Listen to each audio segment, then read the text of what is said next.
mais aux plus hauts échelons, dans toutes les strates de nos institutions, il y a des gens qui sont mouillés.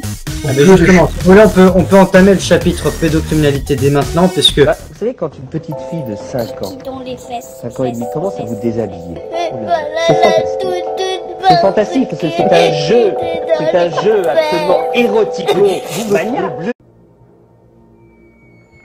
Good evening, sir. Good evening. Password, sir? Fidelity. Thank you, sir.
Please, come forward.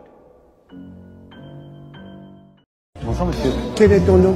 Emmanuel Macron. Je peux t'appeler par ton prénom? Emmanuel. Toi et mon suppléant s'appelle par nos prénoms. C'est quoi ton prénom, redis-moi? Arnaud. Arnaud. Toi et mon suppléant s'appelle par nos prénoms. Ok Arnaud. T'as quel âge? 44, mais j'aurai 45 bientôt. C'est quand ton anniversaire? 21 décembre. Tu habites où? Paris. T'es marié ou pas? Oui. Comment s'appelle ta femme? Jean-Michel. Je ne me rappelle plus si vous avez répondu à ma question sur la franc-maçonnerie. Vous êtes franc-maçon ou pas? Ou vous avez été? Non, j'ai oublié de dire que quand j'étais jeune, je me suis tiré d'affaire tout seul, sans même l'appui d'un tonton franc-maçon. Donc vous n'avez jamais été faire de loge de maçonnerie? Non, non, mais c'est important pour les auditeurs. Une fois, ceci étant, oui. Les francs-maçons en soi, qui réfléchissent à des problèmes, ça ne me gêne pas, mais qu'ils imposent leur vue, alors ça me gêne, parce qu'ils le font étant cachés, et ça pour moi c'est inacceptable. Voilà, c'est ce qu'on peut leur reprocher. Mais ce qui se passe, il l'a annoncé, par exemple au début du siècle dernier, je me souviens plus de la loge qui avait annoncé ça, il dit mais déshabiller la femme et nous gagnerons au plan sociétal. Je fais très très court, hein. C'est ce qui s'est passé. Hein, ce qui s'est passé. Aujourd'hui, qui est qui tire les ficelles? Parce qu'il y a un problème majeur qu'on n'évoque pas là, c'est le problème de la corruption.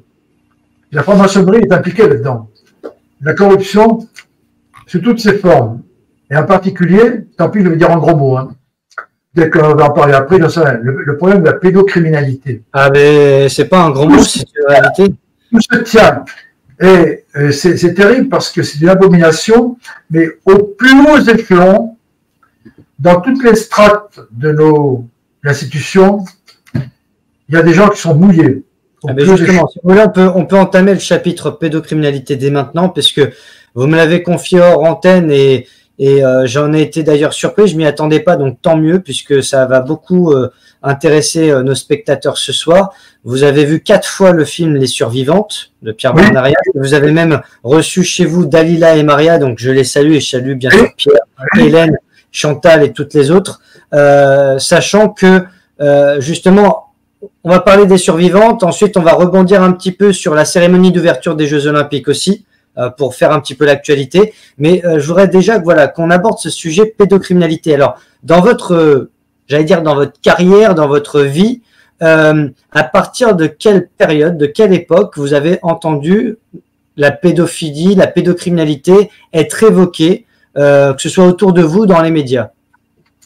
Alors, pour être franc, pendant toute ma carrière, en gros, je n'avais pas entendu parler vraiment un peu de pédophilie, de temps en temps dans les journaux, mais c'est tout. Les journaux que je n'achetais pas d'ailleurs. Bon, mais même quand j'ai eu conscience ou connaissance de la pédophilie de manière un peu plus approfondie, je n'avais pas conscience de la pédocriminalité, c'est-à-dire les réseaux. Une abomination. Et ça, je le sais depuis récemment. J'ai vu 4 fois le film, une fois l'avant-première, ici je l'ai vu 2 fois, et une fois au Grand Rex. Alors, ici, au début, il y avait 25-30 personnes. Quelques semaines après, à Tours, il y avait 350 personnes. Grand Rex, nous étions 1700. Je connais également très très bien Martine Bouillon, qui intervient dans le film au tout début et à la fin. Alors, ce qu'il faut savoir, c'est que le système est complètement bloqué par ceux qui sont impliqués. Martine Bouillon, qui a écrit Le viol des anges il y a une vingtaine d'années, elle me disait, à l'époque, 10% des magistrats étaient concernés. Aujourd'hui, il y en a moins le double. Dalila a 2 enfants qui ont été abusés par le père. Elle a eu la garde. Aujourd'hui, c'est le père qui a la garde des enfants. Ils sont en réseau. Pourquoi? Parce que la police est infiltrée. La justice est infiltrée. Au plus haut sommet de l'État, il y a des gens qui sont impliqués. Alors, moi, ce qui m'a frappé, c'est que à l'avant-première, c'est que 8 femmes sont venues témoigner sur la scène. Courageuses, parce qu'on faut voir les persécutions qu'elles subissent. Mais dans la salle, il y avait un couple. Le monsieur, cravaté, la dame a témoigné. Elle a dit qu'elle avait été abusée étant jeune et qu'aujourd'hui c'était son combat. Elle nous a dit, je cite, « J'ai 4 enfants, ce sont des bobos. Ils sont tous installés dans la vie au plan professionnel, social, familial. Ils ne veulent pas entendre parler de mon combat. » Alors, ce que je veux dire, c'est ce que dit Martine Bouillon, c'est que tout à fait en haut, le système est bloqué par des gens qui se sont impliqués, et en bas, les gens tournent la tête pour ne pas regarder ce qui se passe, parce que ça gêne. Ça gêne. Or, moi je dis, d'ailleurs j'avais pris la parole quand j'ai vu les films ici, ceux qui ne veulent pas regarder ce film, surtout en parler et surtout dénoncer cette abomination, ils seront complices pour qu'il y ait de futures victimes.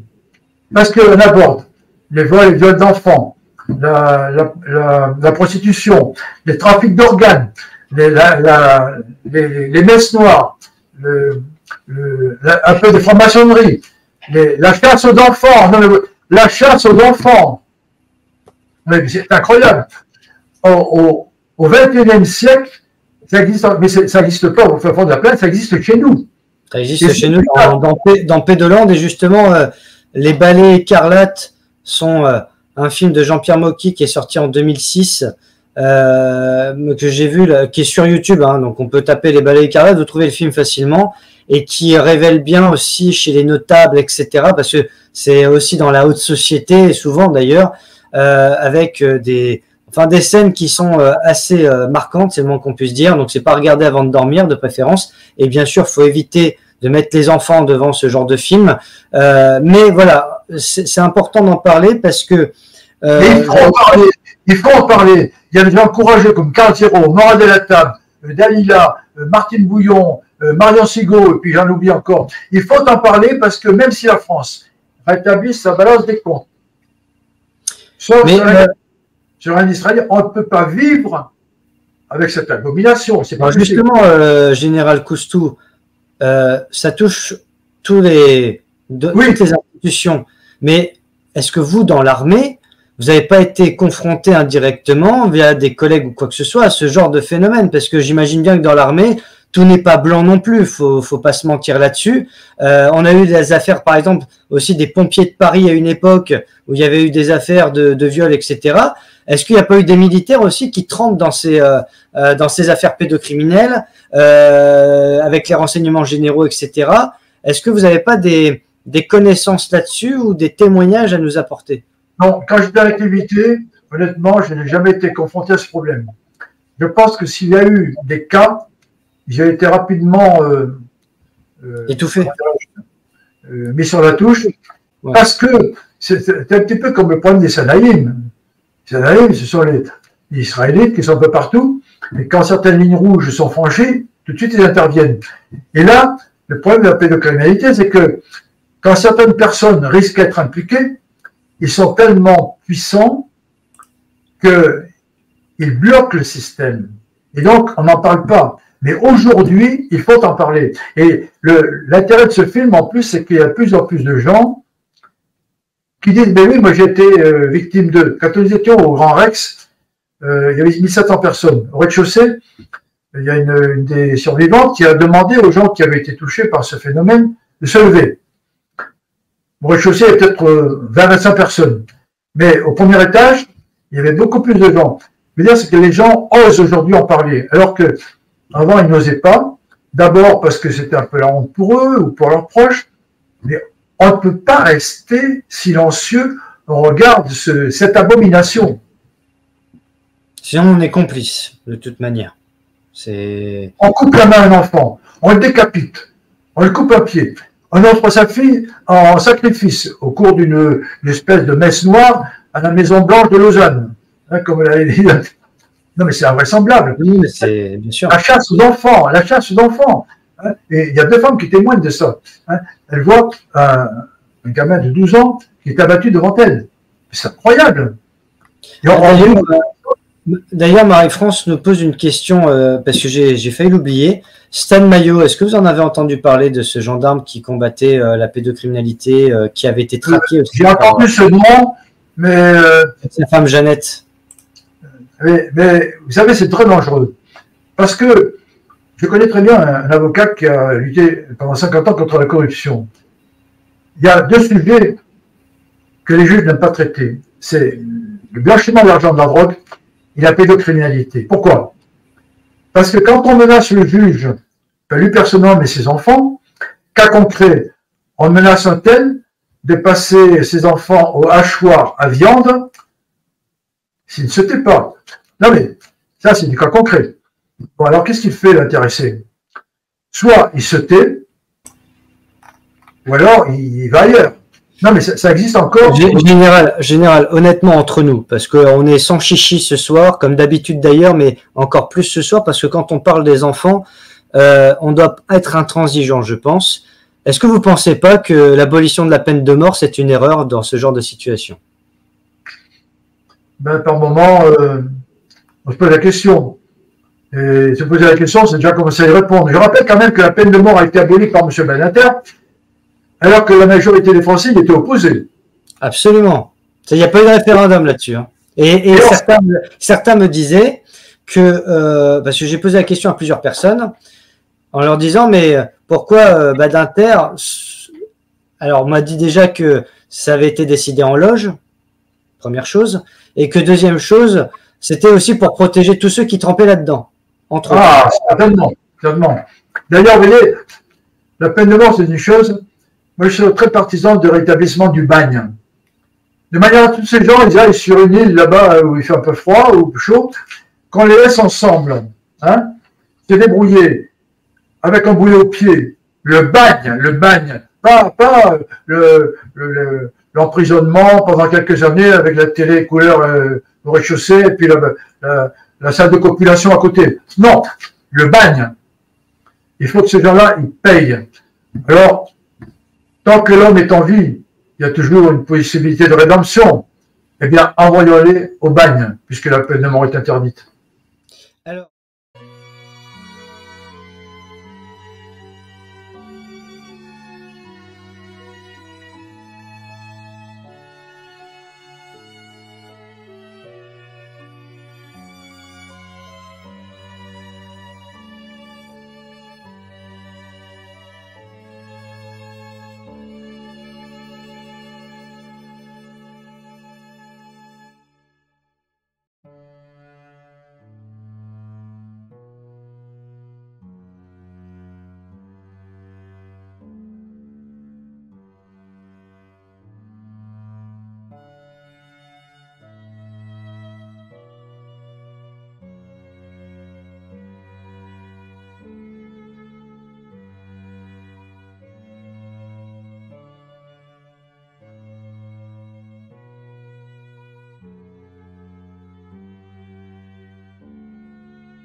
cette fois-ci, je suis pas content. Les Balais Écarlates est le premier film qui ne sort pas dans les salles. Et pourquoi? Parce que jadis, il y a eu une histoire qui s'appelait les Balais Roses. L'aide de camp du général de Gaulle convoquait des adolescentes dans un pavillon de chasse et organisait des partouzes. Ça a défrayé la chronique, mais curieusement, la presse à l'époque n'en a pas beaucoup parlé. On a mis tout sur le dos du recruteur, qui est une espèce de Mac, et finalement, les hommes politiques s'en sont sortis, personne n'a été condamné. Et quand j'ai regardé les journaux de l'époque, je me suis aperçu que personne n'en parlait. Aujourd'hui, nous sommes devant une recrudescence de la pédophilie sur les enfants. Les Balais Roses, c'était des petites jeunes filles, c'était déjà pas bien. Mais là, il s'agit d'enfants, quelquefois de 6 ans, de 3 ans, que l'on viole pendant des espèces de réunions, et non pas par un sadique, un malheureux malade forcené qui a perdu la raison. Non, ce sont des gens tout à fait normaux, qui occupent généralement des postes très importants parce qu'ils sont obligés d'acheter ces enfants pour une soirée, par conséquent de donner de l'argent ou aux parents ou aux recruteurs. Et c'est souvent des enfants de pays étrangers qui sont en France, quelquefois en clandestin. D'autres fois, ce sont carrément des fils d'ouvriers, même quelquefois, des gens beaucoup plus importants. Et ça m'a dégueulasse. C'est dégueulasse. Et je ne sais pas, j'avais vaguement traité ce sujet dans le Témoin que vous avez vu dans ma collection. C'était Philippe Noiret qui était amoureux d'une fille de 12 ans qu'il assassinait, mais c'était un cas très particulier. Ensuite, je m'en suis occupé dans Noir comme le souvenir. Une petite fille qui avait été enlevée, comme celle qui vient d'être libérée, qui s'est évadée après 8 ans, où elle était séquestrée par un type qui s'est suicidé. Ça s'est passé en Autriche, elle est à la une des journaux aujourd'hui. J'avais traité ça un petit peu comme ça, des petits cas. Mais là, devant ces réseaux qui comprennent des notables, des gens que nous côtoyons tous les jours, des gens qui logiquement ne sont pas fous. Alors là, ça m'a vraiment dégoûté. Alors j'ai fait le film, et je ne vous dis pas la fin, vous verrez la fin, elle est terrible. La fin est terrible, je crois que c'est une des fins les plus dramatiques que j'ai pu faire dans ma vie. Et j'ai voulu stigmatiser ces réseaux pour les faire disparaître. Et alors évidemment, quand le film a été fini, je me suis dit, je vais le montrer aux associations caritatives. Il y en a plusieurs qui s'occupent justement de récupérer ces enfants. Car si on découvre 2 ou 3 enfants assassinés par an ou disparus, on ne parle pas des 100 000 enfants qui sont enlevés et 3 jours après, on les retrouve soit dans un parc, soit devant leur porte, soit dans un bois. Et à ce moment-là, ceux-là sont traumatisés, mais retrouvés. Alors ça, on n'en parle pas de ces gens-là. Alors, c'est pour ces enfants-là que j'ai fait le film, pour que ces réseaux soient détruits. Car c'est comme des nids de vipères, des nids de scorpions, il faut détruire ça. Alors, je fais le film, je le montre à des associations caritatives qui me disent « Mais monsieur Mocky, nous on lutte depuis des années pour ça, pour ce que vous venez de montrer. Les photos dans les fermes où on met des enfants nus et on leur fait faire l'amour dans des fermes, on fait des photos qu'on vend dans le monde entier. » Alors, je révèle tout ça, et quand le film est fini, je le montre dans une salle. Alors les mères pleurent, c'est un mélo, c'est un grand mélo flamboyant comme on en faisait. On ne peut pas ne pas faire un mélo avec une mère qui cherche son enfant, car le film c'est une mère dont l'enfant a disparu et qui le cherche. Hein, il n'y a pas plus mélo que ça. Mais c'est un mélo avec un fond social et un fond, il faut absolument arrêter ça. Alors le film terminé, je le présente. Bon, ces associations trouvent ça très bien, mais par contre, je commence à voir que des gens se détournent du film. Au lieu de m'aider à le sortir, et en plus, j'avais décidé, une fois mes techniciens et mes artistes payés, de donner tout l'argent à ces associations pour qu'elles s'occupent de ces enfants violés. Car il y a maintenant des maisons avec des psychologues qui s'en occupent après, parce qu'il faut s'en occuper. Une fois qu'ils ont été violés à cet âge-là, évidemment, ils ne sont pas bien. Hein. Et voilà que depuis, le film est terminé depuis 2004, on est en 2006, et voilà que je n'arrive pas ni à le sortir dans des salles, à part la mienne, et je n'arrive pas à en faire parler dans la presse, J'ai récemment présenté le film dans une ville de province que je ne citerai pas. Des journalistes étaient présents, il y avait du monde, le film a été applaudi. On m'a dit, mais monsieur Mocky, mais ce film est tout à fait normal, parce que moi j'ai pensé à un moment qu'il était mauvais le film, puisque tout le monde le refusait. J'ai dit, tiens, peut-être que j'ai fait une connerie, que le film n'est pas bon. Or, je l'ai présenté à un public qui, lui, a considéré ce film comme un film normal, comme un autre film qu'il voit tous les jours, etc. Alors, aujourd'hui, je suis en colère contre tout le monde, car si on empêche ce film de sortir, on rejoint le film de Stanley Kubrick, Les Sentiers de la Gloire, qui est resté 30 ans interdit parce qu'il racontait l'histoire des soldats français que d'autres soldats français fusillaient parce qu'ils ne voulaient pas aller tuer des gens. Il est resté 30 ans interdit. Je ne vous parle pas de tous les films qui n'ont jamais pu se faire, puisque déjà au départ, ils étaient censurés même avant d'être faits, donc ils n'ont pas trouvé l'argent pour le faire. Alors mon film est un exemple, et ici, aujourd'hui, grâce, faut le dire, à Jérôme Sédou, qui dirige cette collection qui m'est consacrée, il a eu le courage de sortir le film que vous allez voir là.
節週圧がって